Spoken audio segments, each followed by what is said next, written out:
Hey, what is up, guys, and welcome to this week's episode of Dynasty Talk with Sam. Today, we're going to be going over redrafting the 2023 rookies. This is something we're definitely doing as Dynasty managers all the time, right? Is we're reevaluating the players and the order we took them in to see where we maybe missed or maybe how we can improve going into next year, right? So stay tuned after the intro for my updated rookie rankings or an updated draft order from my perspective.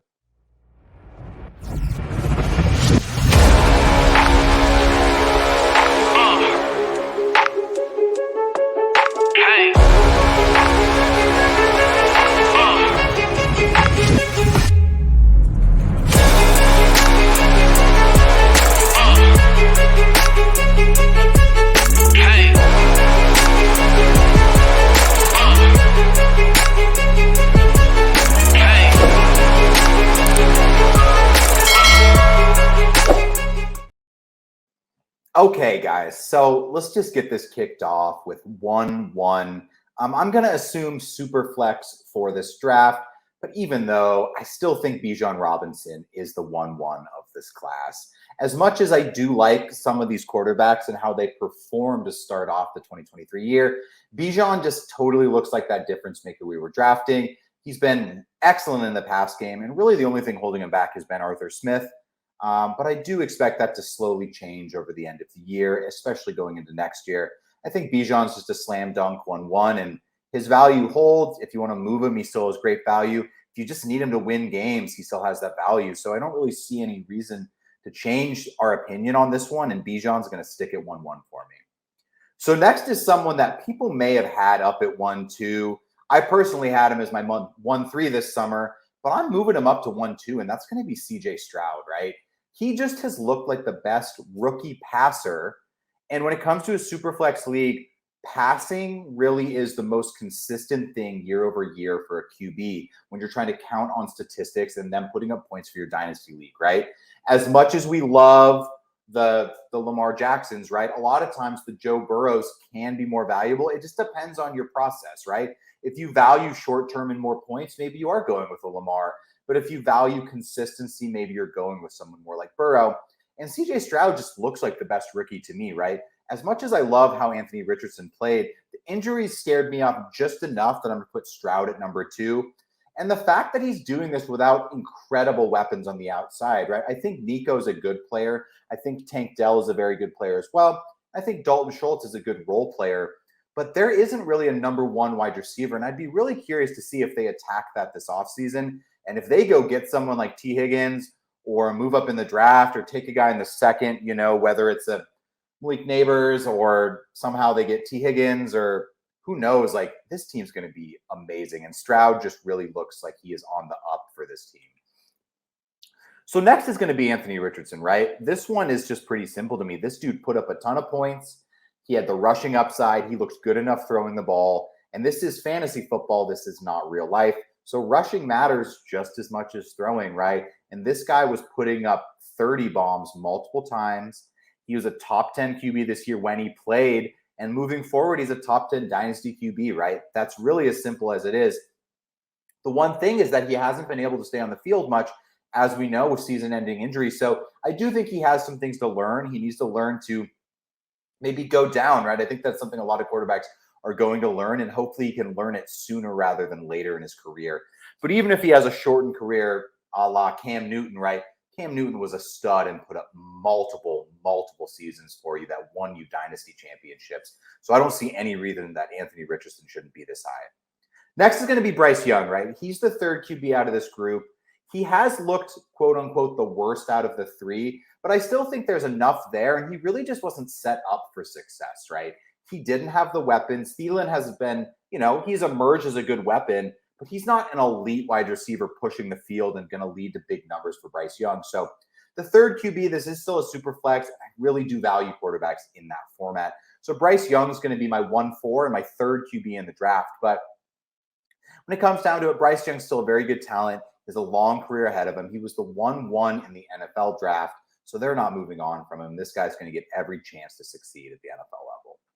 So here's where it starts to get a little tougher, right? And I decided to go with Jahmyr Gibbs here. There's been some disappointment. I think there's been some good things we've seen, especially this last week with Montgomery out. I really liked what I saw, the 20-yard rushing touchdown. Great out of the backfield receiving the ball. It just comes down to workload there in Detroit. So if he can just be integrated slightly more into that offense, I still really like Jahmyr Gibbs' talent.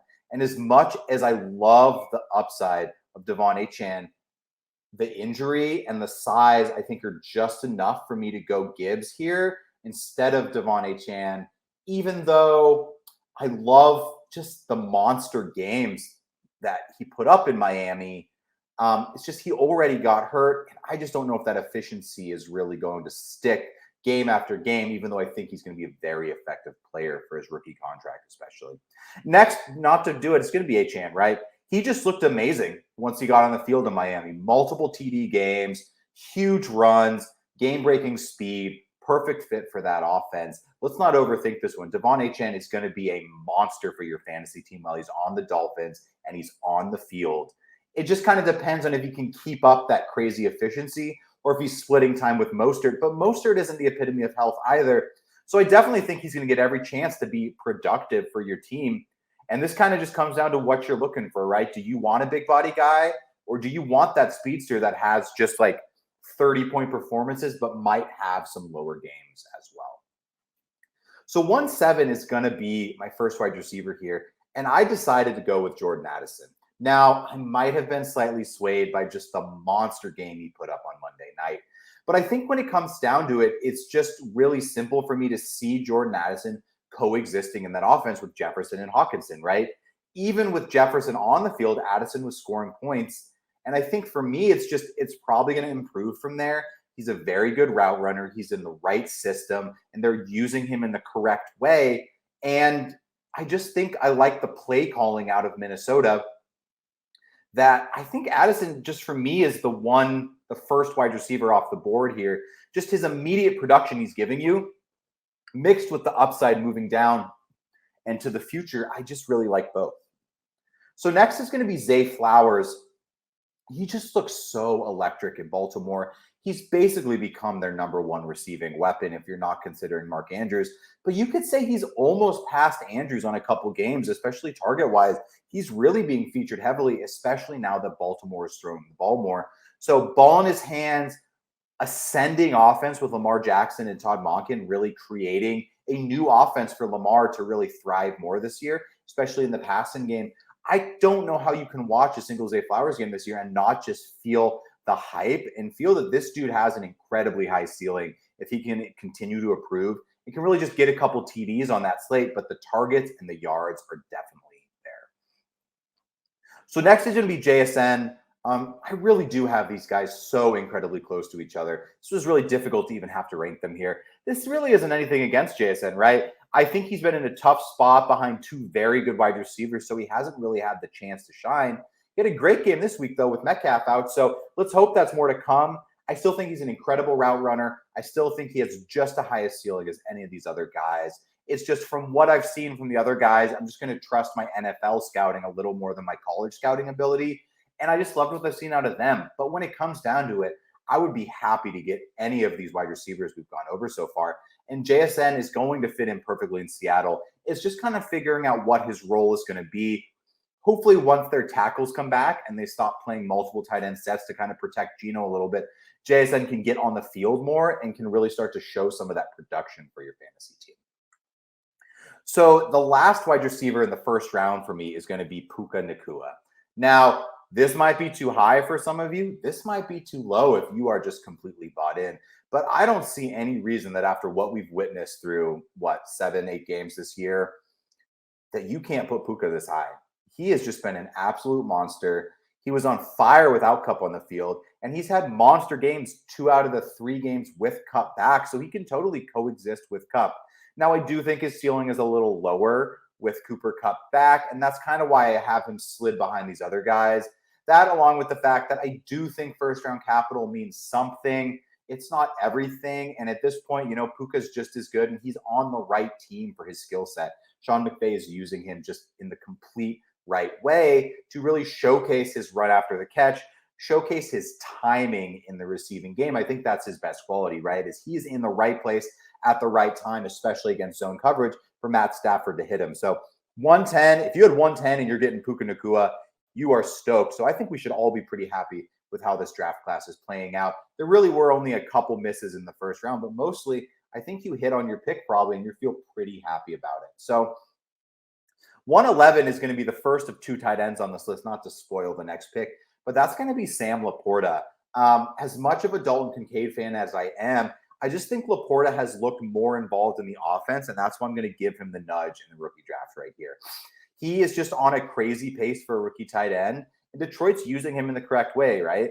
As poorly as they're using Jahmyr Gibbs, Sam Laporta is almost the exact opposite. He had a crazy start to the season, very high target games, broke a couple touchdowns against missed coverage, but still it counts for a tight end, and he's very athletic.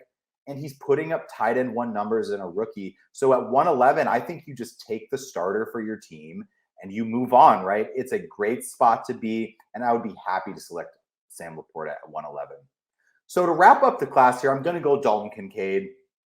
He was my number 1 dynasty rookie tight end coming into this offseason. And now he's my dynasty tight end 2.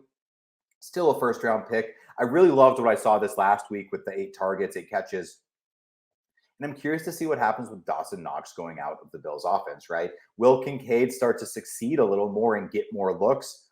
I just think his talent is very good. And if he can grow his role slightly in that team, even slightly, he's going to be a lock for a top 12 tight end. And he was even able to put up some pretty good numbers with Dawson Knox, even though he had a pretty low ADOT. I expect that to slowly go up as his career goes on, as they figure out how to use him across the middle. But that team is really looking for a number 2 weapon behind Stephon Diggs. As you know, Gabe Davis has his days, but I think there's going to be plenty of space for Kincaid. And I'm really excited to see what happens with Dawson Knox out.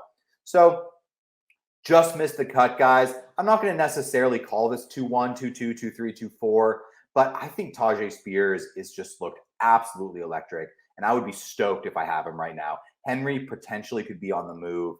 But even so, moving into next year and moving forward, Tajay Spears is going to be someone who you're going to be able to put in your lineup probably every week. And he's going to be a top 10 running back if Derrick Henry goes anywhere and they don't bring anyone in. So that upside alone is enough for me to really consider him. QJ, Quentin Johnson, right? We haven't seen anything yet, but he is on a great offense and he can still get better. We definitely haven't seen everything that QJ is going to show us, but I would like to see some improvement. But I just think the upside's there that I think is worth the downside kind of at this point in the draft. Rashee Rice, kind of the exact opposite, right? I think he's just been crazy safe as a prospect, and he looked really good as a prospect, and he's performed in Kansas City. He's gotten the touchdowns, but that Kansas City offense can be tough with Travis Kelce there because you're never really going to be the one for Patrick Mahomes. So as much as I think Rice fits on that team and he looks like the best receiver right now, I just don't really see the path to wide receiver 1 numbers yet, but that could definitely change. And then last not least, I'm just going to say Josh Downs because he's looked absolutely incredible. He's the number 2 wideout on that team. He has surpassed Alec Pierce for sure. He looks great in the slot. And so I'm really excited to see what that offense can do with Anthony Richardson coming back next year. But just thank you guys for tuning in and let me know what your top 12 would have been. I actually had a lot of fun doing this. I'd love if you to comment your 12 rookies and where you would have taken them if you had to redraft this. This is a really tough assignment, but I think it is very healthy and really lets you know kind of where you stand on some of these guys and your process moving into next year. Where'd you miss? Where'd you hit? Are you okay with your decisions? Those are a lot of things you need to think of. So thanks for stopping in and I will catch you next week.